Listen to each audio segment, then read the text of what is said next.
अस्सलामुअलैकुम। Face to face with Ayesha Bakhsh में आपको कहेंगे खुशामदीद। वज़ीर आज़म पाकिस्तान इमरान खान ने आज एक बार फिर अवाम से बराह रास्त बात की है, टेलीफोनिक कॉल्स ली हैं, मुख्तलिफ मौज़ूआत पर सवालों के जवाब दिए हैं, मसाइल सुने हैं, जिसमें कराची लॉकडाउन के हवाले से वज़ीर आज़म ने कहा कि हमें लॉकडाउन करके मईशत को किसी सूरत तबाह नहीं करना है।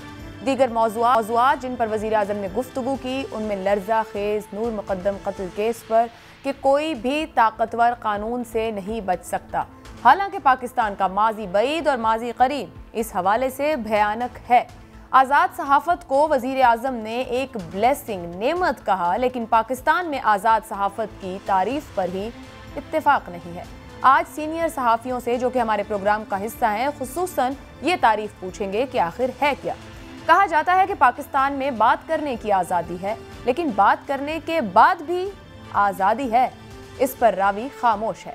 खेलों के हवाले से भी वज़ीर आज़म ने वही कहा जो वो दीगर कई मौज़ूआत से मुतालिक कहते हैं कि कोई उनसे बेहतर नहीं जानता, यहाँ तक कि खेल पर तो ट्रिपल PhD है। वज़ीर आज़म के इन जवाबात के अलावा अपोजिशन और हुकूमत की जमातों में दाखिली इंतशार और गिरोहबंदी, कराची लॉकडाउन के सियासी और इंसानी पहलू और ओलंपिक्स में यानी कि इंटरनेशनल प्लेटफॉर्म्स में खेलों को लेकर पाकिस्तान की कारकर्दगी आखिर इस कदर तशवीशनाक क्यों है, इन्हीं मामला आज के प्रोग्राम में बात करेंगे। बहुत ही प्रेस्टीजियस पैनल मेरे साथ मौजूद है। सलीम बुखारी साहब हमारे साथ हैं, मज़हर अब्बास साहब प्रोग्राम का हिस्सा हैं, आमिर ज़िया साहब हमारे साथ हैं। आप तीनों मेहमानों का बहुत बहुत शुक्रिया। इंतहाई अहम मामलात आपका वज़ीर आज़म आज अवाम में रहा और बहुत से अहम सवालात लिए, अवाम को सुना कि वो किन मामलात को लेकर कंसर्न है और चाहते हैं कि उन्हें सुना जाए। आगाज़ लॉकडाउन से बुखारी साहब कर लेते हैं। एक अहम तरीन मामला है, आप भी देख रहे हैं गुज़िश्ता 2 दिन से जो सूरत हाल है, आज भी टेलीफोनिक कॉल्स में इस पर बात की गई। सूबाई हुकूमत जब मुकम्मल लॉकडाउन पर जाती है तो वज़ीर आज़म और वफाक कहते हैं कि आप दिहाड़ीदार का सोचिए, हम मईशत को तबाह नहीं कर सकते अगर आप उनको खाना नहीं दे सकते हैं।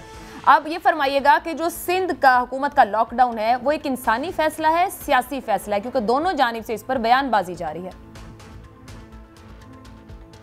बहुत शुक्रिया आपका। सूरत हाल कुछ यूँ है कि सिंध और यानी सिंध की सूबाई हुकूमत और वफाक के बीच जिस किस्म की चपकलिश चल रही है वो हम सब के सामने है। अगर मुराद अली शाह ये कहते हैं कि हम लॉकडाउन नहीं करेंगे तो पूरे की पूरी मशीनरी वफाक की जो है और सारे वज़ीर और शफीर ये साबित करने पर तुल जाते हैं कि सवाए लॉकडाउन के और कोई रास्ता नहीं है। यही हमने पहले भी देखा, आपको याद होगा बहुत शुरू में जब ये पेंडेमिक आई थी तो उस वक्त हम एक अजीब डिनायल मोड में थे। हमें तो हमारे वज़ीर आज़म ने यह तक बताया था कि एक छोटा सा फ्लू होता है जो 2-3 दिन में चला जाता है। फिर एक तवील अरसे तक हमने रजिस्ट किया कि लॉकडाउन के लिए नहीं जाएंगे, फिर एक स्टेज आई कि लॉकडाउन के लिए जाना पड़ा और गए। एक तो ये तासुर जो है कि लॉकडाउन कोई 6-7 साल के लिए लगेगा, ये बिल्कुल गलत है। ये 2 हफ्ते इसकी मुद्दत होती है। अगर ये कंप्लीट लॉकडाउन हो तो 2 हफ्ते में इसने फैलना है या ख़त्म होना है ये तय हो जाता है। एक बात तो ये है कि ये चपकलिश ख़त्म हो जानी चाहिए क्योंकि इसके नतीजे में वहाँ के अवाम का नुकसान हो रहा है और बहुत नुकसान हो रहा है। और ये तो था भी 9 दिन का बुखारी साहब जिसका सिंध हुकूमत ने ऐलान किया था। जी मैं वही कह रहा हूँ कि जैसा मैंने शुरू में कहा कि अगर वो कहते हैं कि हम लॉकडाउन बिल्कुल करेंगे ही नहीं तो आज हम सुन रहे होते हैं कि जनाब लॉकडाउन के फ़वाइद क्या हैं, वो हमें प्राइम मिनिस्टर भी बता रहे होते हैं। एक अच्छी बात यह है कि प्राइम मिनिस्टर साहब अब टेलीफोन कॉल्स के ऊपर आके लोगों की बात सुनने लगे हैं। अगर इसका फॉलोअप भी होना शुरू हो जाए तो मैं आपको यकीन दिलाता हूँ न सिर्फ ये कि इसकी अफादियत कायम हो जाएगी बल्कि एक तासुर जाएगा ब्यूरोक्रेसी को जो लोगों के काम करने में डिले करते हैं, जिसे नौकरशाही कह लें, रेड टेपिज्म कह लें, जो मर्जी नाम दे लें। अगर इसका फॉलोअप ठीक हो जाए तो यकीनी तौर पे ब्यूरोक्रेसी जो है वो एफिशिएंट हो जाएगी, ये मेरा सोचना है। ठीक है, मैं मदद साहब आपकी तरफ आऊंगी। आप कराची में सख्त लॉकडाउन के ऐलान के बाद जो माहौल बना, विफाक से तनकीद, MQM की जानिब से सख्त रद्द-ए-अमल, ताजिर बरादरी की जानिब से रद्द-ए-अमल, अल्टीमेटली पीपल्स पार्टी हुकूमत को वहां पर लॉकडाउन को नरम करना पड़ा। क्या सिचुएशन रीड नहीं कर सके, कोई और हल मौजूद नहीं था या इससे पीछे मैनेज्ड ही नहीं था उनका SOPs लेकर वैक्सीनेशन तक का प्रोसीजर? शुक्रिया आयशा। देखिए कराची बड़ी कॉम्प्लिकेटेड सिचुएशन है कराची में, और कराची को हम कभी भी दूसरे शहरों से मुताबिकत नहीं रख सकते। कराची जितना बड़ा शहर है उसका तो हम तदारुक ही नहीं करते। हम ये मानते ही नहीं कि कराची की आबादी कितनी है। हमने तो उस कराची की आबादी 1 करोड़ 60 या 70 लाख की हुई है। कराची की आबादी एक्चुअली 3-3.5 करोड़ है। अब 3-3.5 करोड़ में कोई अगर 6-8 हज़ार के करीब जो है कच्ची आबादियों में 60 लाख के करीब लोग रह रहे हैं, तो कोविड तो फैलना ही फैलना है। ये तो आप यकीन रखें कि कोविड फैलना ही फैलना है। अब इसको कंट्रोल कैसे किया जाए? आपका ज़ाहिर है हेल्थ इंफ्रास्ट्रक्चर इतना ऐसा इफेक्टिव नहीं। दुनिया के बड़े बड़े ममालिक के हेल्थ इंफ्रास्ट्रक्चर जितने भी थे वो सब कोलैप्स कर गए, तो आपके पास तो है ही नहीं। अब इसमें जो आपने मैक्सिमम करना था वो मैक्सिमम वैक्सीनेशन करनी थी, जो कि मेरा ख्याल है उस तरीके से नहीं कर पाए। उसमें नाकामी आप सिंध हुकूमत की कहें, वफाक की कहें, लेकिन नहीं कर पाए।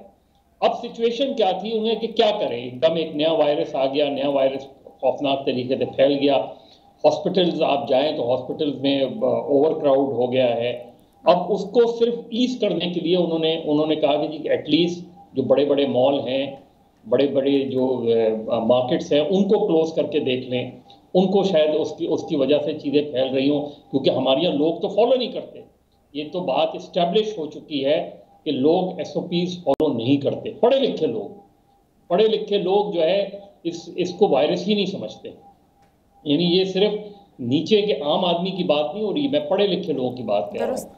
तो आपने पार्क्स बंद किए, आपने प्लेग्राउंड्स बंद किए, आपने मॉल बंद की, आपने जो मेन मार्केट्स हैं उनको बंद किया, आपने बसेस और मिनी बसेस, क्योंकि बसेस और मिनी बसेस में ओवर क्राउड थी।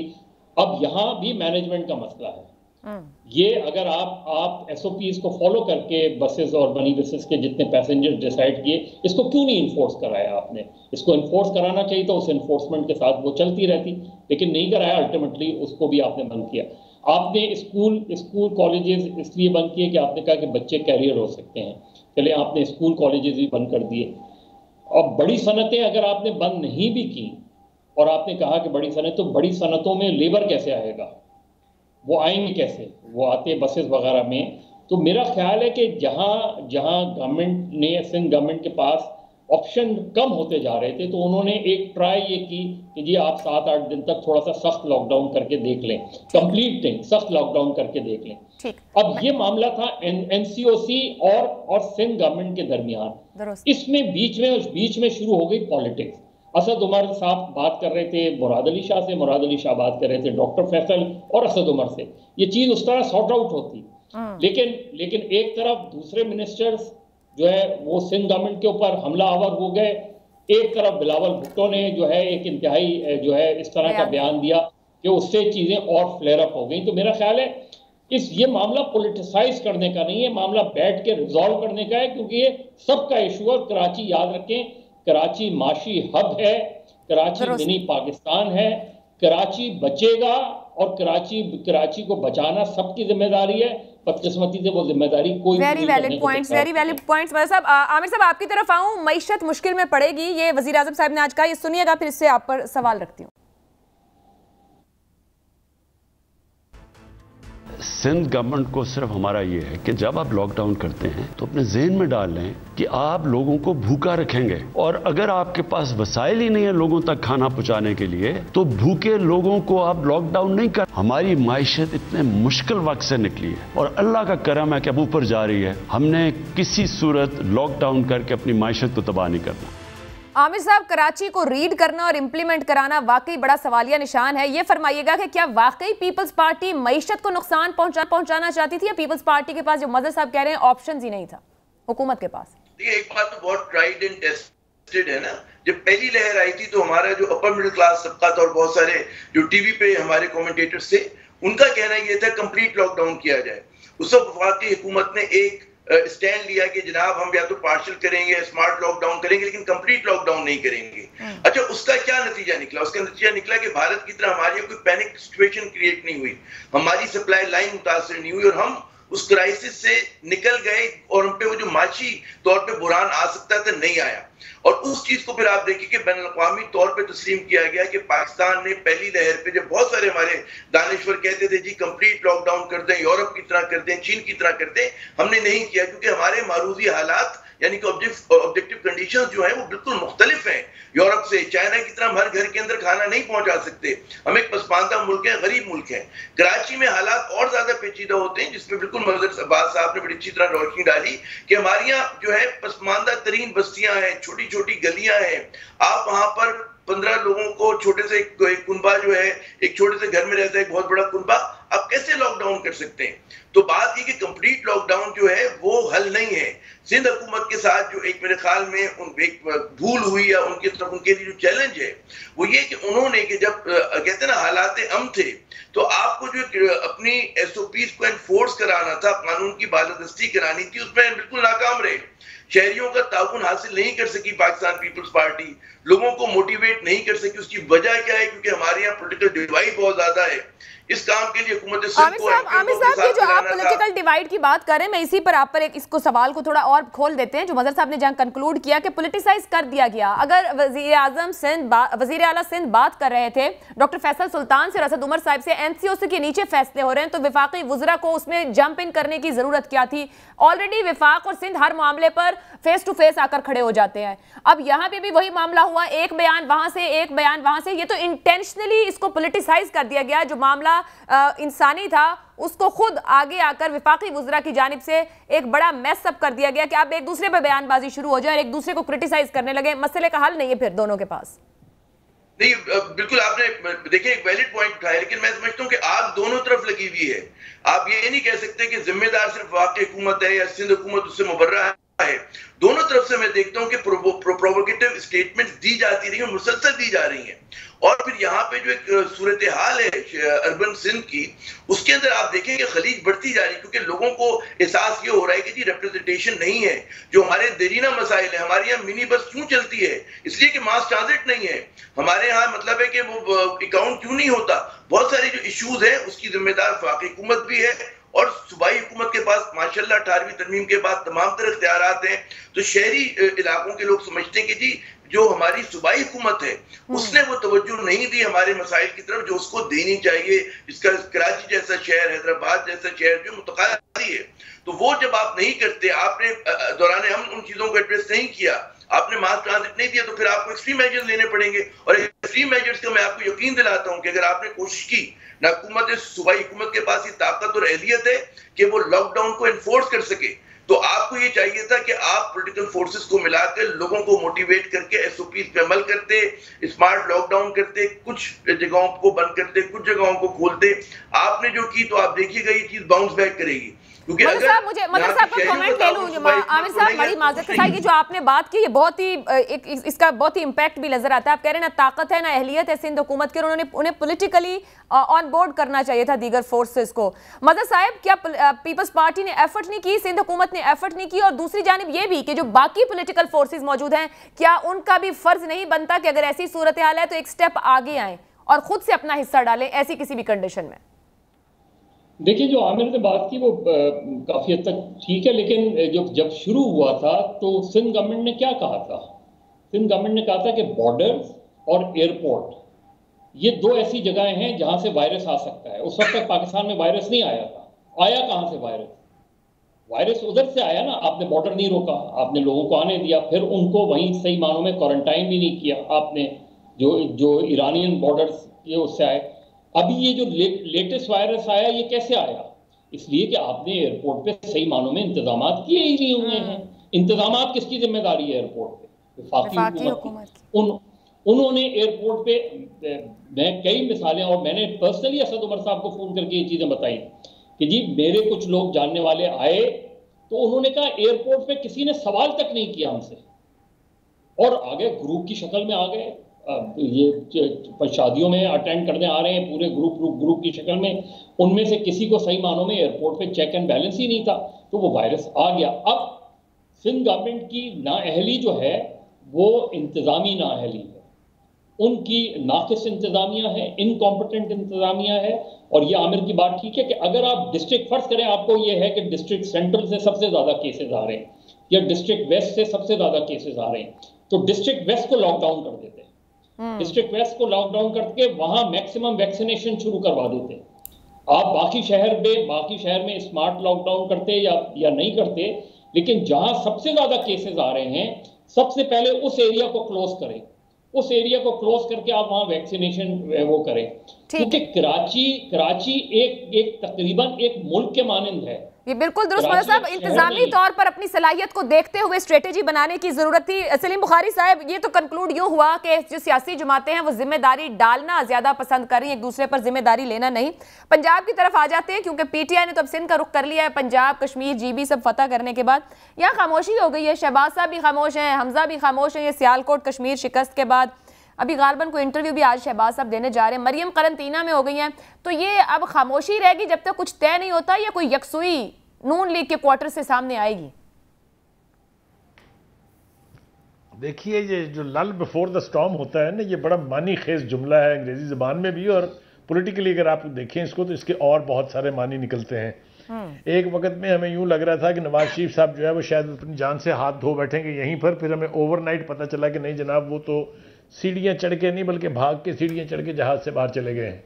सीढ़ी भी तो किसी ने लगा के दी होगी। पॉसिबिलिटीज, जी वो मैं आ रहा हूँ, मैं उसी तरफ आ रहा हूँ, आप जरा थोड़ा इंतजार कीजिए। सो ये जो खामोशी है ये मानी खेज है, बहुत सारी यानी सोशल मीडिया के ऊपर भी और अदरवाइज भी पॉलिटिकल यानी स्पेकुलेशंस की गेम्स चल रही हैं। कोई कह रहा है रवाबत हो गए हैं, कोई कह रहा है जी अब गुड कॉप के सामने आने का टाइम आ गया है, मरियम बैकग्राउंड में चली जाएंगी, शहबाज शरीफ और हमजा शहबाज खुल के खेलेंगे। ये सारा कुछ हम सुन रहे हैं, लेकिन मेरा ख्याल ज़ाती तौर पे मेरा ख्याल ये है कि जो हजीमत उठानी पड़ी पाकिस्तान मुस्लिम लीग नून को आज़ाद कश्मीर के इलेक्शन में, उससे पहले गिलगित बल्तिस्तान और ख़ास तौर से अब सियालकोट में, इसके बाद शायद वो टाइम ले रहे हैं टू रिव्यू द सिचुएशन कि ये हुआ क्या है।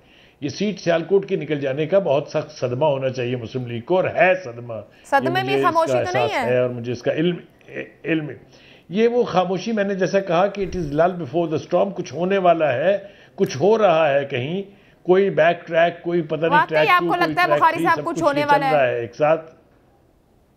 जी मुझे बिल्कुल लगता है कुछ होने वाला है, और हमारे यहाँ हमेशा इसी तरह ही हुआ है, होने से पहले किसी को कुछ नजर नहीं आ रहा होता और फिर चीजें हो जाती हैं। तो पंजाब में मेरे ख्याल से एक नए तरीके से सफबंदी हो रही है, और अगर आपने देखा हो बिलावल भुट्टो साहब की जो लहजा और टोन है वो बदली हुई है। पीडीएम का बेड़ा गर्क करने के बाद अब वो फिर कह रहे हैं कि नहीं जी, अपोजिशन जब तक हाथ में हाथ नहीं डालेगी, एक साथ इत्तेफाक से नहीं चलेंगे तो कुछ होगा नहीं। और साथ ही उन्होंने अपना मुद्दा भी बयान कर दिया है कि पंजाब से बुजदार की हुकूमत को चलता करना है।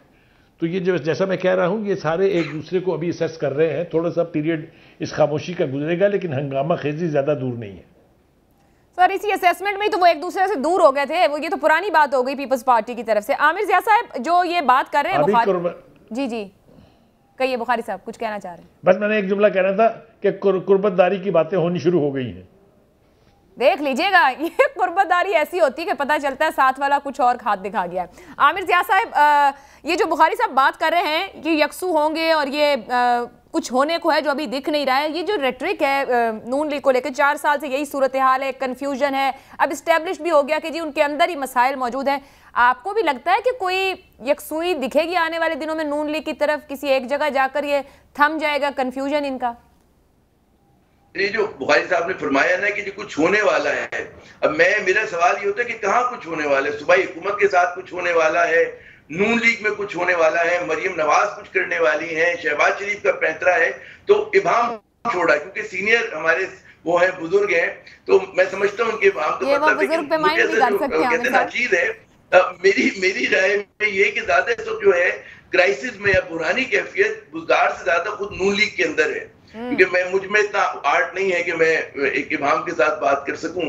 तो असल जो चैलेंज है वो नून लीग का है कि नून लीग के कैंप में कितना इमाम है और क्या वो उस इमाम को दूर कर सकेंगे। आपस में जो इख्तलाफात हैं, ये कोई मामूली सा हमने एक टर्म कॉइन कर ली, बयानिए का फर्क है, बयानिए का नहीं, ये बहुत मफादात का फर्क भी है। इस बात का भी फर्क है कि किसने आगे नून लीग को चलाना है। नून लीग के साथ आपका पॉलिटिकल फोरसाइट क्या कहता है इस पूरी सिचुएशन को देखते हुए? हमारे सामने ही है गुज़िश्ता 3-4 साल में, आपको क्या लगता है कि यकसुई आ सकेगी?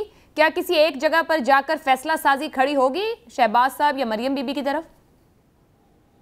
देखिए अभी तक जो ट्रैक रिकॉर्ड रहा है ना कि इन्होंने बरादर खुर्द का किरदार बड़ा अच्छा वो कहते हैं ना अदा किया है शहबाज शरीफ साहब ने। माजी में भी इनको चांसेस कई मरतबा मिले, लोगों ने भड़काया भी, उनको ऑफर्स भी हुई होंगी, तो उन्होंने बरादर खुर्द की तरह बड़ा मतलब है मुस्तकिल मिजाजी के साथ रहे। लेकिन जो फिर बड़े भाई हैं उनको भी कुछ अपने बरादर खुर्द के जज्बात का, उनकी ख्वाहिशात का, उनके ख्वाबों का कुछ ख्याल करना चाहिए था कि जहाँ पे बरादर खुर्द की कुछ इनकी नन्ही छोटी छोटी तमन्नाएं, नन्ही तमन्नाएं कि जी वो भी वज़ीर आज़म बने, वो भी नंबर 1 हो, ठीक है ना, तो उसमें भी क्या फैसिलिटेट करेंगे। मुझे ये लगता है कोई एकदम मामला अगर जितना ये ड्रैग करेगा उससे नून लीग की सियासत जो है उसके ऊपर बहुत ज्यादा मेरे ख्याल में फर्क पड़ेगा।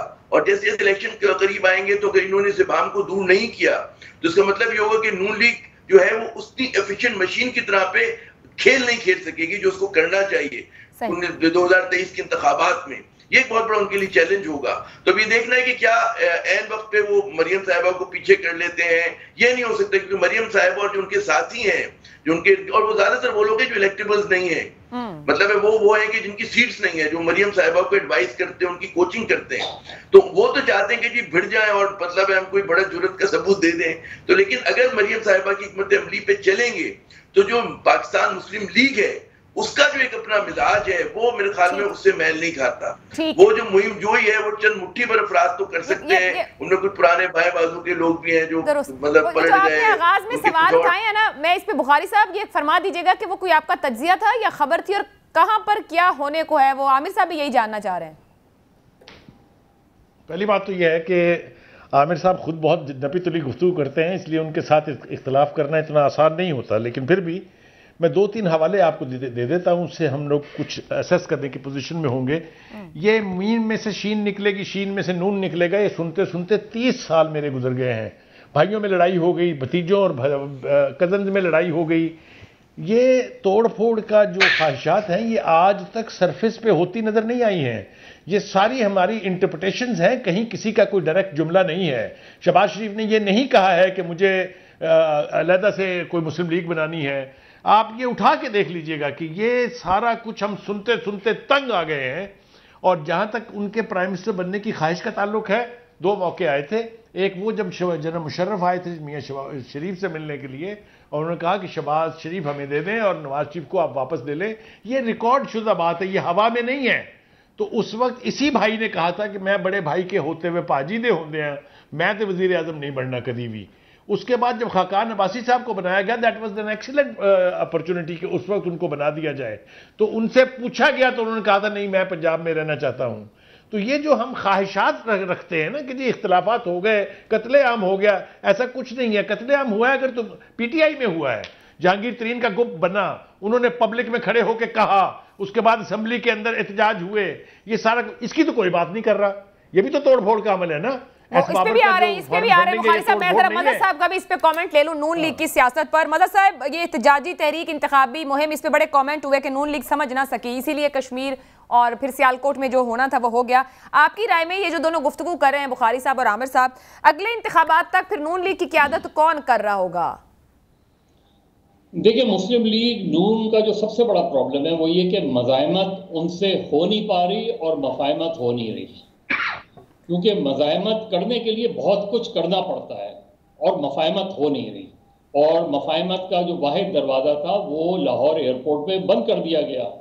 यानी जहां इमरान खान ने जो है अपने फुट डाउन किए हैं वो शहबाज शरीफ को बाहर भेजने पे। यानी शहबाज शरीफ बिल्कुल बहुत, मेरे ख्याल में शहबाज शरीफ थोड़ी जल्दबाजी कर गए जाने में। और इमरान खान के अगर इस्टेब्लिशमेंट से कहीं जो है 1-on-1 जिस तरीके से पोजीशन इमरान खान ने ली है वो दो चीज इस चीज़ पर ली है कि nothing doing with Sharif and Zardaris. यानी बाकी जो भी मामलात हैं उसमें वो पढ़ते ही नहीं है, वो इस्टेब्लिशमेंट जिस हद तक इनरोड्स करे, जो कुछ भी करे। लेकिन यहाँ जो नज़र आता है वो यही, और यही प्रॉब्लम नून लीग की है कि मज़ाहमत अगर करनी है तो मज़ाहमत क्या होती है? मज़ाहमत नवाज शरीफ वहाँ से ऐलान करेंगे मैं फलां तारीख को वापस आ रहा हूँ, कम वोट में है, और वहाँ से फिर तहरीक का आगाज़ करें। वो मतलब मुस्लिम लीग नून का प्रॉब्लम जो हुआ वो हुआ जब मुस्लिम लीग नून ने अपने ही इत्तेहादियों से लड़ाई लड़ ली और विदाउट रियलाइजिंग के इसके असरात जो उन पे पड़ेंगे वो तो पड़ेंगे, लेकिन उन पर भी पड़ेंगे, क्योंकि मज़ाहमत के लिए जब आप निकल रहे तो उसके बाद पीपल्स पार्टी तो हट गई थी ना, तो चले जाते इस्लामाबाद, क्यों नहीं गए? क्यों नहीं लॉन्ग मार्च का जो है वो ऑप्शन अडॉप्ट किया? क्यों नहीं जाके इस्तीफे दे दिए? दे देते, लड़ाई लड़ते, सड़कों पे लड़ाई लड़ते, कहीं तो नजर आता, रेजिस्टेंस तो नजर आती। रेजिस्टेंस मूवमेंट यानी सियासत में अगर मज़ाहमत नहीं हो तो वो सियासत नहीं हुआ करती, लेकिन मज़ाहमत होती क्या है? क्या आपको लगता है अब नून लीग कभी कर सकते? नून लीग के बारे में एक है भी ना कि कर ही नहीं सकते, वो नहीं निकल सकते ना, उनमें दम है। जो जमात मज़ाहमत करती थी वो मफाहमत की पॉलिटिक्स कर रही है, और जिसका जो है, क्योंकि मज़ाहमत पॉलिटिक्स से अगर निकल जाए ना तो फिर या तो आप मसलहत पसंदी का शिकार होते हैं, या फिर आप मफाहमत के नाम पर जो है वो democracy is the best revenge, इस तरह की टर्मिनोलॉजीज आप लेकर आते हैं। मफाहमत तो होती ही। मदर साहब, ये जो आप सियासी जो बातों की मसलहत पसंदी और मफाहमत की बात करें, एक और भी शोशाई कहा जाए दोबारा से शुरू है कबल अज वक्त इंतखाबात की बात। बिलावल भुट्टो ने भी कहा तैयारी करें, किसी भी वक्त हो सकते हैं। सुनने में ये भी आ रहा है वज़ीर आज़म साहब को भी कुछ उनके वजीरों की जानिब से मशवरा दिया गया है कि मजबूत है, इलेक्शन करवा दें। ऐसा मशवरा भुट्टो साहब को भी दिया गया था कबल अज वक्त इंतखाबात। आपके ख्याल में इमरान खान साहब के सामने इस वक्त एक ऑप्शन मौजूद है और ये अपोजिशन कोई टफ टाइम देने की हैसियत में है? इमरान खान कभी भी नहीं जाएंगे क़ब्ल वक्त इलेक्शन में, मुझे तो नहीं लगता, हो सकता है मैं गलत हूँ, लेकिन मुझे नहीं लगता कि क्यों जाएंगे क़ब्ल वक्त इलेक्शन में। क्या ज़रूरत है इमरान खान इतना बड़ा रिस्क लें कि पंजाब में उन्हें ये तो अंदाज़ा है ना कि ज़िमनी इलेक्शन में 12 में से अगर वो 2 इलेक्शन जीते हैं तो वो ये रिस्क क्यों लेंगे एकदम जाने का? अगले साल हो सकता है कि 2023 से कुछ महीने पहले करवा दें, 2022 के एंड में करवा दें या 2023 के शुरू में करवा दें, लेकिन मुझे कोई भी लॉजिक नजर नहीं आती कि वो नए इंतखाबात की तरफ जाएंगे। दूसरे जो टेस्ट होगा वो तहरीक इंसाफ का होगा, local bodies election. Local bodies election चूंकि ग्रास रूट लेवल के इलेक्शंस होते हैं, तो वो लोकल बॉडीज इलेक्शन का अगर इमरान खान ने रिस्क लिया और लोकल बॉडीज इलेक्शन में उन्हें बड़े पैमाने पे कामयाबी हासिल हुई तो ऐन मुमकिन है कि वो नए इंतखाबात की तरफ चले जाएं। वरना लोकल बॉडीज अगर उन्हें ये उनकी इंफॉर्मेशन हुई कि लोकल बॉडीज इलेक्शन पंजाब में खासतौर पे नून लीग जीत सकती है तो ऐन मुमकिन है कि वो लोकल बॉडीज इलेक्शन ना करवाएं। दुरुस्त।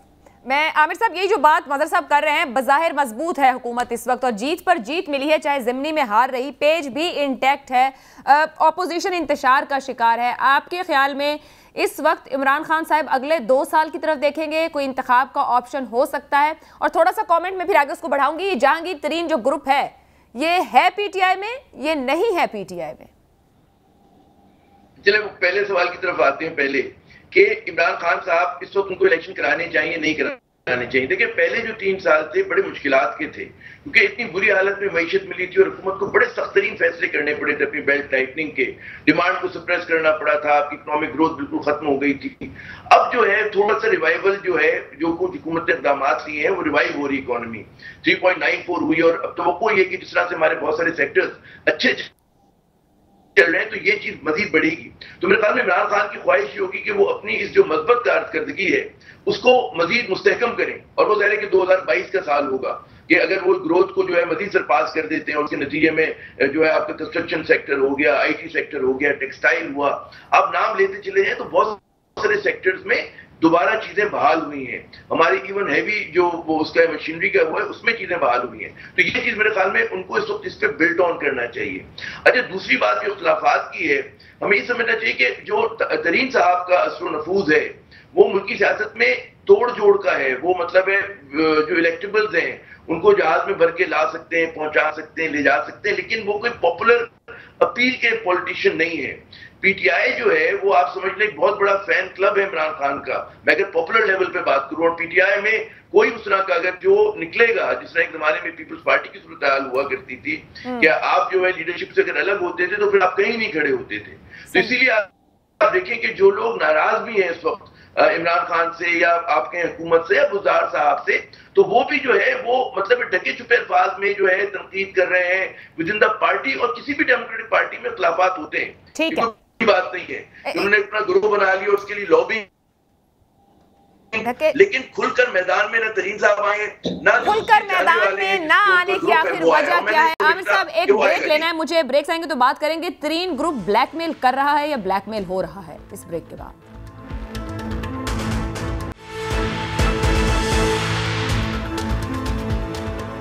प्रोग्राम में आपको एक बार फिर खुशामदीद कहेंगे। मदर साहब आपकी जानिब आऊंगी, जो तरीन ग्रुप का जिस पे बात भी कर रहे थे बुखारी साहब कि इस पे कोई क्यों नहीं पूछता कि असल तो वहां पर मामला खराब हुआ है, आप ये फरमाइएगा कि क्या ये तरीन ग्रुप खुलकर बात क्यों नहीं कर रहा, ब्लैकमेल हो रहा है या ब्लैकमेल कर रहा है?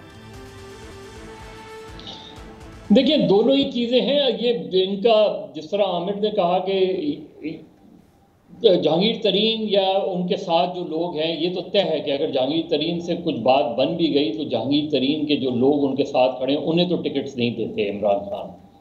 ये इमरान खान की पूरी शख्सियत के खिलाफ होगा अगर वो उनको टिकट देते हैं।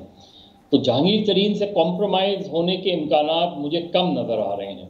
एक नया ग्रुप तश्कील पा रहा है जिसमें जहांगीर तरीन होंगे, जिसमें PMLQ होगी, जिसमें आसिफ अली जरदारी होंगे। ये एक ऐसा ग्रुप बन रहा है कि जो जाहिर है जिनकी अपनी लिमिटेड रिसोर्सेज हैं, जिनके अपने लिमिटेड वो हैं, और वो एक अंडरस्टैंडिंग डेवलप हो सकती है।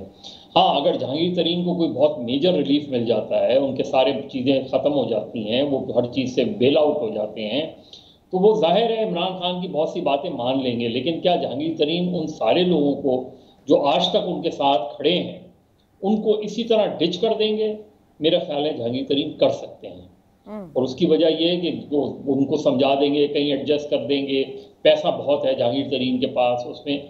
लेकिन इमरान खान अगर स्ट्रॉन्ग पोजीशन में आ जाते हैं तो इमरान खान XYZ अगर वो देखते हैं कि पंजाब में वो इन रोड्स बना पा रहे हैं, पंजाब में उनका बयानिया चल रहा है, लोग उनके जो है वो इलेक्शन जीत सकते हैं, तो वो कभी भी जहांगीर तरीन के साथियों के साथ उस तरीके से नहीं करेंगे, क्योंकि बहुत चीज़ें आगे चली गई हैं। तो मुझे लगता है कि जहांगीर तरीन जो ब्लैकमेल करने और ब्लैकमेल होने दोनों ही के बीच में जा रहे हैं वो, क्योंकि अभी तक कुछ रिलीफ मिला है। मदर साहब वो स्ट्रेट फॉरवर्डली सामने क्यों नहीं आ पा रहे हैं? और ये नज़ीर चौहान साहब के मामले के बाद आपको लगता है, क्योंकि उन्होंने माफ़ी भी मांगी, अब कोई गिरफ्तारियां मजीद हो सकती हैं इस ग्रुप के अंदर जिस पर बहुत बात हो रही थी?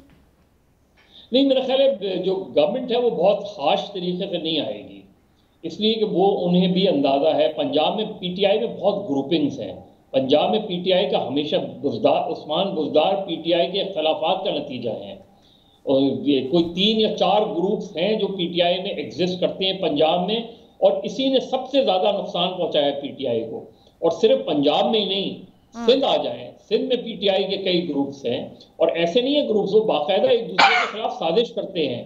अभी खुद फिरदौस बाकायदा साजिश करते हैं मदर साहब, ये दिस इज वेरी इंटरेस्टिंग, बाकायदा साजिश करते हैं। अभी आप देखें ना जो फैसल वाडा की सीट पे हुआ, अभी मैं कल परसों फिरदौस आशिक अहवान साहबा को सुन रहा था एक चैनल पे कि हम वो इलेक्शन अपनी बाहमी इख्तलाफात की वजह से हारे, हमने एक दूसरे के खिलाफ बाकायदा वहाँ वो खेल खेला। इस तरह की ये चीजें PTI को सबसे ज्यादा नुकसान पहुंचाती हैं, जो चूंकि PTI की यानी पार्टी पॉलिटिक्स में अब इमरान खान बहुत ज्यादा इंटरेस्ट नहीं लेते इतने सालों में, हो सकता है कि अब लेना शुरू करें, उससे PTI का बयानिया भी कमजोर होता है, PTI की तंजीम भी कमजोर होती है, और पंजाब में PTI को सबसे ज्यादा नुकसान उनकी ग्रुपिंग ने पहुंचाया। दुरुस्त। बुखारी साहब, अब इसी पूरे मामले के ऊपर आपका ओपिनियन। नज़ीर चौहान ने माफी मांग ली शहजाद अकबर साहब से और बात भी कर ली, उस पर वीडियो भी दे दिया। तरीन ग्रुप की स्टैंडिंग इस वक्त क्या है? वो कह रहे हैं बुज़दार साहब तो इस पूरी PTI के इख्तलाफ का नतीजा है या वो CM बने, तरीन ग्रुप की कमजोरी नहीं है जहां पर मामलात आ चुके हैं उनके? मैं लार्जली एग्री करता हूं मदर साहब जो कह रहे हैं कि ये ब्लैकमेल तरीन साहब कर भी रहे हैं और हो भी रहे हैं। ब्लैकमेल करने का नतीजा ये था कि उनके खिलाफ जो केस थे वो सारे ऑलमोस्ट ख़त्म हो चुके हैं। FIA ने तो ये कह दिया कि तरीन साहब के साथ बड़ी ज़्यादती हुई है इस पूरे प्रोसेस में। नज़ीर चौहान साहब दूसरी मिसाल है कि वो इतना बड़ा स्टांस लिया, इतने बड़े एहतजाज भी हुए, और उसके बावजूद वो एंड अप हुआ माफ़ी मांगने पर। तो ये दोनों ही बातें जो हैं उनकी सही हैं, लेकिन इसका एक जो ग्रेटर नुकसान हुआ है वो ये कि तरीन साहब के साथ ब्लैकमेल होने के बाद जो कंप्रोमाइज़ हुआ उसके नतीजे में बात वहां फिर रुकी नहीं। फिर मालम जब्बा केस वापस होता है परवेज खटक के बारे में, जिसके बारे में किसी को कोई इबाम नहीं था, फिर BTR खत्म होता है, ये सारे इश्यूज खत्म होने के साथ साथ जो इमरान खान का बयानिया था एहतसाब का, उसकी कब्र भी खोद रहे हैं साथ साथ। एक तो पहले ही ये बात स्टैब्लिश है कि नैब जैसा अदारा जो है वो सिर्फ उनके पॉलिटिकल अपोनेंट्स के गिरेबान पकड़ता है और हुकूमत के अंदर जो आप ये कह रहे हैं हुकूमत एनआरओज दे रही है अपने लोगों को, नहीं जाती है। एनआरओज दे रही क्यों मतलब है, इसके बारे में भी कोई इबाम है आपको कि आज तक उस तरफ वन आइड जैक ने देखा तक नहीं है, तो और एनआरओ किसको कहते हैं जनाब? एक बात। दूसरी बात यह है कि ये सारा कुछ जो है इमरान खान के लिए एक टेस्ट केस है। ये टेस्ट केस अगर पास ना हुआ तो बड़ी तबाही होने जा रही है। जिस तरह जिक्र किया हमने मदर साहब ने कि एक ग्रुप तश्कील पा रहा है, वो जो वसूख के साथ बैठ के बिलावल जरदारी साहब कहते हैं पंजाब में बुजदार की हुकूमत को चलता करेंगे, वो उनकी स्ट्रेंथ जो है वो सिर्फ पाकिस्तान मुस्लिम लीग नवाज नहीं है, ये और सारे बहुत सारे फैक्टर्स हैं। पंजाब के अंदर भी तरीन की स्ट्रेंथ का आपको इल्म है, इसका मुजाहरा भी हो चुका है। तो कहने का मतलब यह है कि all is not well in the state of Denmark. Sir तरीन साहब का ग्रुप तो वैसे ही कॉम्प्रोमाइज सिचुएशन में है, मुस्तकिल, जैसा कि आप खुद भी कह रहे हैं, मजहर साहब ने भी कहा है, उनकी तो कोई स्टैंडिंग ही नहीं दिख रही ना फिलहाल। तो एब्सोल्युटली यू आर राइट, दोनों तरफ से सूरत हाल बिल्कुल वही है जिसका इजहार मदर ने भी किया और आप भी कह रही हैं। लेकिन जैसा मैंने कहा था, मेरी पहले वाली बात जो है, मुझे यूं लगा जैसे उसका मजाक उड़ाया गया है, कुछ होने को हो रहा है हो रहा ये नहीं आपने बताना कि कहीं कहां कौन क्या कर रहा है, मतलब ये तो फिर बात ना हुई ना। मुझे फिर सहाफियों की बात, तकदीर इस मुल्क की तकदीर कहां तय होती है, कैसे तय होती है, हम तीनों में से किसको नहीं पता? आप तीनों को सब कुछ पता है, तो हम मीडिया पर ही आके बात करेंगे। आज वजीर आजम पाकिस्तान ने आज़ादी सत क्या है और इख्तलाफ या मसला कहाँ शुरू होता है, इस पर क्या कहा जब आवाम से बात की, ये सुनिएगा, फिर आप तीनों की जानी बात है।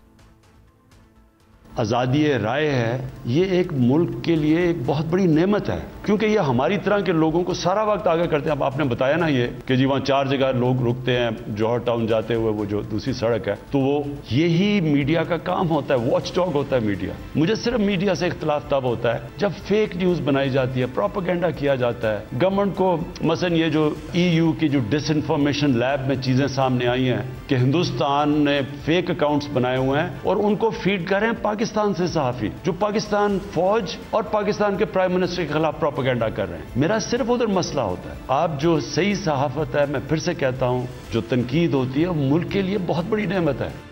मदर साहब, पाकिस्तान में बात करने की आज़ादी है, ये एक नेमत है, क्या बात करने के बाद भी आज़ादी है? देखिए, असल चीज़ ये है कि जब प्राइम मिनिस्टर के लेवल पे कोई गुफ्तगू करे ना, तो फिर सबूत के साथ करें। यानी आप बताएं किन सहाफ़ियों ने, आपने कह दिया कि जर्नलिस्ट जो है वो फीड करते, तो बता दें कौन से जर्नलिस्ट फीड करते हैं, किस तरह फीड करते हैं, क्या प्रोपेगेंडा कर जो है इंडियन उसमें। तो ये भी तो एक फेक चीज़ है ना। जब आप इस तरह बात करें, जब प्राइम मिनिस्टर के लेवल पे इस तरह गुफ्तगू की जाए कि जी जर्नलिस्टों से मुझे उस वक्त प्रॉब्लम होती है जब वो इंडियन उसमें फीड, तो भाई बताएं A B C D कौन से जर्नलिस्ट हैं, कौन सी खबरें उन्होंने फीड की हैं, कौन सा उन्होंने स्टेट के खिलाफ चीज़ें की हैं, बताएं, उनके खिलाफ फिर करें केसेस, करें जो भी करें, लेकिन बताएं तो एक जनरलाइज ना करें चीज़ों को। जिस तरह वो माजी में ये कहते रहे हैं कि जी 35 पंक्चर थे, बाद में जाके 2 साल बाद उन्होंने 2 साल तक सारे मीडिया को ये फेक न्यूज़ देते रहे और 2 साल बाद कहते हैं कि जी मैंने तो ऐसी बात की थी। इसी तरीके से शहबाज शरीफ के केस में जो अभी उन्होंने जवाब जमा कराया कि जी मुझे तो फलां शख्स ने ये बात बताई थी। इस लेवल पर ये इस तरह आप इतने बड़े प्लेटफॉर्म से गुफ्तगू कर रहे हैं और मीडिया के हवाले से इस तरह बात कह रहे हैं कि जी जो जर्नलिस्टों के हवाले से, तो वो तो मेरा ख्याल है कि it's a very serious charge. और अगर एक सीरियस चार्ज है तो आप बताएं फिर, यानी आपके साथ इंफॉर्मेशन मिनिस्टर बैठे थे, चले वो आपको बता दें, वो हमको बता दें, दुरुस्त आप करें ये खबरें इन्होंने फीड की हैं, इन जर्नलिस्टों ने फीड की हैं, ये इंडियन साइड के लिए लोग काम करते थे, ये सारी चीजें बताएं ना सबूत के साथ, जनरल बात ना करें। ठीक है, आमिर जिया साहब, योर कमेंट। ये बात ये हो रही है कि हमारे यहाँ एक तो 5th जनरेशन वॉर जो है वो कोई अफसाना नहीं है, हकीकत है। और यकीनन जो सबसे बड़ी कहते हैं ना कि झूठ बोलने की फैक्ट्री है वो भारत में है, और भारत जो है सब लीडर है फेक न्यूज का। और उसके साथ साथ जाहिर हम देखते हैं कि बहुत सारा जो मगरबी प्रोपेगेंडा है, यूरोसेंट्रिक जो एक पाकिस्तान को देखने का एक अंदाज है, वो भी जो है हम देखते देखते हैं कि बहुत डैमेजिंग होता है और पाकिस्तान को ऑब्जेक्टिवली एनालाइज नहीं करता, चाहे वो रिपोर्टर्स विदाउट बॉर्डर्स जैसे इदारे हों कि इस तरह की एक झूठी रिपोर्ट्स वो शाया करते हैं पाकिस्तान के हवाले से, हम उस पर बात कर सकते हैं कभी मौका हुआ तो बात ये है कि अच्छा उसमें हमारे बहुत सारे कहते हैं ना सोशल मीडिया एक्टिविस्ट और सहाफी भी दानिस्ता या नादानिस्ता तौर पर इस्तेमाल होते हैं। उसमें ये नहीं होता कि आपने वहां से पैसे लेकर एजेंटी शुरू कर दी। बात ये होती है कि आपको होराइजन या आपकी नाराजगी है स्टेट से या आपकी नाराजगी हुकूमत से है, तो आप जो है दुश्मन के हाथों में खेल जाते हैं और आप वही बात कर रहे होते हैं और उसी लहजे में कर रहे होते हैं कि जो दुश्मन मुल्क का प्रोपेगेंडा पाकिस्तान की रियासत के खिलाफ होता है। तो आपका जो कहते हैं ना कि तालमेल होता है, सुर साहस जो होते हैं उनके साथ मिल रहे होते हैं। पाकिस्तान में ये हकीकत है कि अगर किसी भी सहाफी का एजेंडा नहीं है तो वो बड़ा खुल के तनकीद करता है और उसके कोई रिपरकशन नहीं होते। मतलब बात हमारे बड़े मतलब है, मैं इनको हमेशा कहता हूँ कि हमारे ताहियात रहनुमा है, खुल के बात करते हैं, खुल के तनकीद करते हैं, माशाल्लाह कर रहे हैं। और जैसे बुखारी साहब है हमारे, जो भी प्रोफेशनल सहाफी हैं, आप वो देखें खुल के बात कर रहे होते हैं, उन पर कोई रद्द अमल नहीं आता एक। लेकिन हमारे यहाँ डूम और ग्लूम का प्रोपेगेंडा किया गया है कि जी पाकिस्तान जो है बहुत ही एक ऐसी रियासत है कि जहां पर आजादी सहाफत का गला घोटा जा रहा है। तो मैं इस चीज को चैलेंज करता हूं कि अगर जी 100% नंबर है तो 95% जो है हमें आजादी है बात करने की, और 5% रेड लाइन हर दुनिया के हर मुल्क में होती है, हर रियासत में होती है, ऐसा नहीं होता कि आजादी हर जगह हो। ठीक है जी। अब मजहर साहब और आमिर साहब के पॉइंट के बाद सलीम बुखारी साहब आपसे सवाल जरा मुख्तलिफ, ये जो दोनों ने गुफ्तगू अभी की आजाद सहाफत की तारीफ पाकिस्तान में, इस पर इत्तेफाक आज नहीं है या हमेशा से ही नहीं है? देखिए इसके ऊपर इत्तेफाक कभी भी नहीं था और कभी भी नहीं होने जा रहा है, इसलिए कि हमारे हुक्मरान जो है एक ही चीज़ के और एक ही मर्ज में मुब्तला हैं, वो है कि टॉलरेंस उनके पास नहीं है। उनको आप आईना दिखाएं तो वो आपको गाली भी देंगे, आपको वतन दुश्मन, वतन फरोश, पता नहीं क्या क्या अलकाब दे देंगे। ये वो प्राइम मिनिस्टर साहब कह रहे हैं जो मुंह चढ़ा रहे थे बैठ के टीवी के ऊपर रिपोर्टर्स का कि ये जाते हैं पब्लिक में जाके कहते हैं महंगाई है, आगे से जवाब मिलता है तो वो और क्या कहें कि महंगाई नहीं है, खबरदार अगर आपने कहा महंगाई है। ये क्या है? ये कौन सा कॉन्सेप्ट है फ्रीडम ऑफ प्रेस का? ये कौन सी आज़ादी राय है जनाब? मैं एक आपको तारीखी मिसाल देना चाहता हूं, मुझे एक लम्हा दे दीजिएगा। पिनोशे के अंडर चिली जो है वो 18 साल तक मिलिट्री डिक्टेटरशिप के तहत रहा, सारे अखबार बंद कर दिए, कोई टीवी नहीं था वहां पर, सिर्फ एक अखबार था।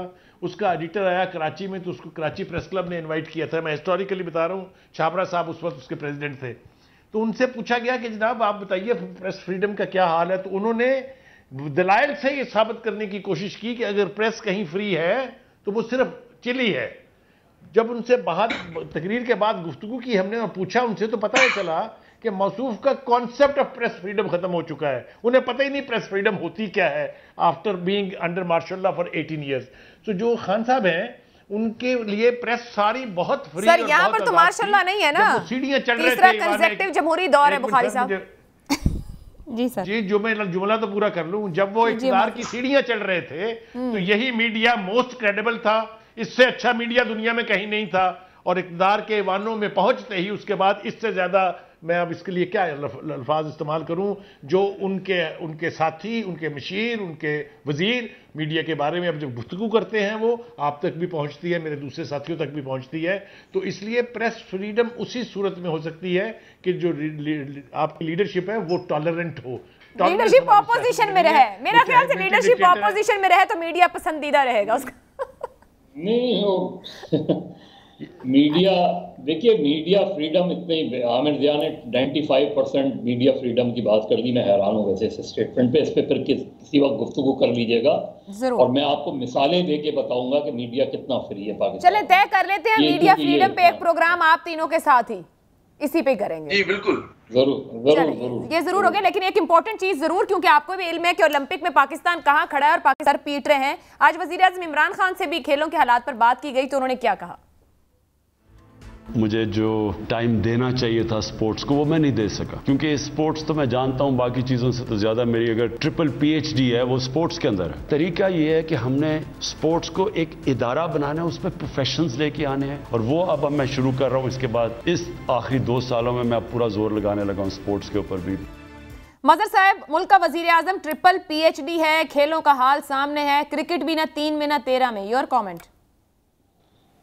देखिए, जिस ज़माने में एयर मार्शल नूर खान होते थे, हम क्रिकेट के भी वर्ल्ड चैंपियन थे, हम हॉकी के भी वर्ल्ड चैंपियन थे, हम स्क्वॉश के भी वर्ल्ड चैंपियन थे। हम टेनिस में भी अच्छी परफॉर्मेंस दे देते थे, हम और भी शोबों में। हमने खेल को बिल्कुल डम कर दिया। वही तो पहले मैंने जिक्र किया उसमें। हमने हमारे यहाँ इंडिविजुअल अचीवर्स हैं, इंडिविजुअल भी। किसी ने जाके अभी जो गया था बेचारा ओलंपिक में वेट लिफ्टर, उसको किसी हुकूमत ने नहीं सपोर्ट किया था। हमारे यहाँ अगर वो कोई मेडल जीत लाता तो सबसे पहले ओलंपिक एसोसिएशन के लोग उसके पास पहुंचते। आप जरा जो जनरल आरिफ हसन हैं वो बताएं तो, इतने सालों से वो ओलंपिक के पाकिस्तान ओलंपिक एसोसिएशन के सदर चले आ रहे हैं, परफॉर्मेंस क्या है, ग्राउंड पे क्या है, चीजें हैं आपकी। तो हमारे यहाँ खेलों पे वो अब नेशनल गेम, हॉकी आपका नेशनल गेम है, ग्रास रूट लेवल पे कोई चीज नहीं हो रही। क्रिकेट भी देखिए, क्रिकेट भी इस वक्त आपके यहाँ कोई ऊपर नहीं जा रहा। क्रिकेट आपके यहाँ इंडिविजुअल, अगेन वो चीजें कंपैरेटिवली क्रिकेट पे सबसे ज्यादा तवज्जो है। लेकिन इमरान खान का क्रिकेट बोर्ड के बारे में क्या कॉन्सेप्ट था? इमरान खान ऑस्ट्रेलिया की मिसाल दिया करते थे, इमरान खान इंग्लैंड की मिसाल दिया करते थे, तो कहते ये थे कि जो वहां की सक्सेस ये कि वहां का प्राइम मिनिस्टर पेट्रन नहीं होता, अब वो खुद पेट्रन है। तवज्जो नहीं दे पाए वो कहते हैं। तो मैं यही तो कह रहा हूं, इसीलिए तो वो ये कहते थे कि वो उनकी लॉजिक यही होती थी कि प्राइम मिनिस्टर को पेट्रन होना ही नहीं चाहिए, क्योंकि उसके पास दूसरे काम होते हैं, ओवरसाइट करते हैं सिर्फ गवर्नमेंट। इंडिपेंडेंट बॉडीज होती हैं, क्रिकेट बोर्ड को भी एक इंडिपेंडेंट बॉडी बनाए, अपने दोस्तों को लाके नहीं नवाजें। सही, जो दूसरों पे तनकीद करते हैं वो आप खुद वही काम कर रहे हैं। हॉकी की तरफ किसी की तवज्जो नहीं। तो खेल इसलिए हमारे यहाँ डिक्लाइन पे है, हमें देखना चाहिए, क्योंकि खेल सिर्फ खेल नहीं होता, खेल माशरे की तामीर करता है। दुरुस्त, खेल माशरे को सेहतमंद बनाता है। हमने स्कूल लेवल से खेलों के, स्कूल में हमारे यहाँ प्ले ग्राउंड खत्म हो गए हैं, हमारे यहाँ लोग निकल ही नहीं रहे, हमारी यहाँ नर्सरीज खत्म हो गई हैं। तरजीह ही नहीं ना मदर साहब, तवज्जो ही नहीं है यहाँ पर कि खेल भी कोई चीज़ होती है, कोई माशरे को किसी तरह फोकस कराना है। मैं आमिर ज़ियाद साहब, ये जो मौजूदा बॉडी है, मदर साहब ने भी जिक्र किया जनरल आरिफ हसन का, करीबन 16 साल हो रहे हैं, 3 साल इस हुकूमत को हो गए हैं। स्पोर्ट्स मैन हमारे वजीर आजम हैं, कोई एहतसाबी मैकेनिज्म, वो तो एहतसाब की बात करते थे, बिल्कुल ही नहीं है। मतलब ऐसे छोड़ रखा है कि जैसे कोई ताल्लुक ही नहीं है इस मामले से, खेल कोई तरजीह नहीं इस हुकूमत की। नहीं, इस हुकूमत का क्या, माजी की हुकूमतें भी देख लें, जो हमें खेलों पे तवज्जो देनी चाहिए थी, हम बतौर रियासत के, बतौर कौम के नहीं दे पाए। देखिए हमारे यहाँ कहते हैं किसी स्पोर्ट्समैन की तैयारी जो होती है 11-12 बरस की, जब उसकी उम्र होती है, तब से होती है। सूरत हाल मुख्तलिफ होनी चाहिए थी। ये इमरान खान को चौमुखी लड़ाई लड़ने से फुर्सत मिले तो वो स्पोर्ट्स की तरफ तवज्जो दें। मतलब है भी जो उनके एजेंडे की जो पहले 10 उनकी तरजीहात है, मुझे नजर नहीं आता कि स्पोर्ट्स में फर्स्ट 10 में होगा, फर्स्ट 20 में भी नहीं होगा। हमारे यहाँ जिस तरह की सियासत का मिजाज है, बात ये होती है कि आप हम लोग अफराद पे भरोसा करते हैं, हम इदारे नहीं बनाते, और जब तक इदारे मजबूत नहीं होंगे, हमारी इंटर स्कूल क्यों नहीं होता? कराची जैसे शहर में एक जमाने में बड़ा वाइब्रेंट होता था, इंटर स्कूल होते थे, मतलब है टेबल टेनिस के चैंपियन हमें पता होते थे कौन है हमारे शहर का, बैडमिंटन का चैंपियन कौन है। आज वो तमाम आपने प्ले ग्राउंड पे कब्जा हो गए, वो स्पोर्ट्स क्लब जो है तबाह हाल हो गए। स्कूल जहाँ पे आप बनाते हैं वहां पर कोई प्ले ग्राउंड नहीं होता। खेलना तो आप मतलब गलियों मोहल्लों से बचपन से शुरू करते हैं ना। हमारे उस वक्त शुरू करते हैं जब दूसरे मुल्कों में लोग रिटायर होने की उम्र आ रही होती है 25-26 साल की, तब हमारे पास किसी के पास पैसे आते तो किसी क्लब में दाखिला ले गए एलीट के, और फिर काम खेलना कूदना शुरू करेगा। तो बात ये कि हमें अपना निगाह बदलने की जरूरत है। जाहिर है कि इमरान खान अगर तवज्जो दे सके, इदारे बना सके, बड़ी अच्छी बात है, बिल्कुल मदर ने सही कहा। लेकिन मुझे नजर नहीं आता कि जिस तरह की सियासत हमारे यहाँ हो रही है, तो किसी भी जमात को आप दे दें तो वो पहली 20 की तरजीहात में नहीं होगा फिलहाल। ठीक है जी। बुखारी साहब, योर लास्ट कमेंट इसी पर कि अगले 2 साल वजीर आजम कह रहे हैं स्पोर्ट्स पर जोर लगाएंगे, लगता है कि अगले 2 साल बाद हम आलमी फोरम्स पर कहीं विक्ट्री स्टैंड्स पर होंगे? नहीं है, उन्होंने तो जो गुजर गए 3 साल उसमें बड़ी तवज्जो दी है स्पोर्ट्स के ऊपर। वो तो एम उन्होंने सादगी है उनकी, उन्होंने ये कहा। मैं अर्ज कर देता हूँ आपको, इसलिए कि ये पहली दफ़ा हुआ पाकिस्तान की तारीख में कि मेड इन मियाँ वाली एक शख्स है जो चीफ सेलेक्टर भी है और वो कोच भी है, ये हेड कोच है। वो ये कहाँ होता है दुनिया में? इमरान खान साहब जो हमें डेफिनेशंस बताया करते थे क्रिकेट बोर्ड्स की, उसका सारा कुछ उलट हो रहा है। तो वो तवज्जो से ही हो रहा है ना, बगैर तवज्जो के तो नहीं होता है। वानी साहब जो आजमाए हुए थे पहले से, उनको दुआ के दोबारा बैठा दिया उन्होंने। आप कहते हैं तवज्जो नहीं दे रही, मेरे ख्याल से तो बड़ा फोकस है उनका। मैंने थोड़ी कहा, उन्होंने खुद कहा कि मैं तवज्जो नहीं दे सका। तो इसका फिर मातम करना चाहिए, इसलिए कि ये तवक्को थी कि since he was a great player cricket player, इसलिए जब वो आएंगे तो क्रिकेट की गेम जो है वो नए अरूज को पहुंचेगी। ये है परफॉर्मेंस जज करने का तरीका, कि जो एक ऐसा पैशन है जो उनका, जो उनकी वजह शोहरत है, जो उन्हें यहां तक लेके आई है, उस शोबे का हाल आप देख लीजिए और बाकी का सारा कुछ डिटरमिन कर लीजिए।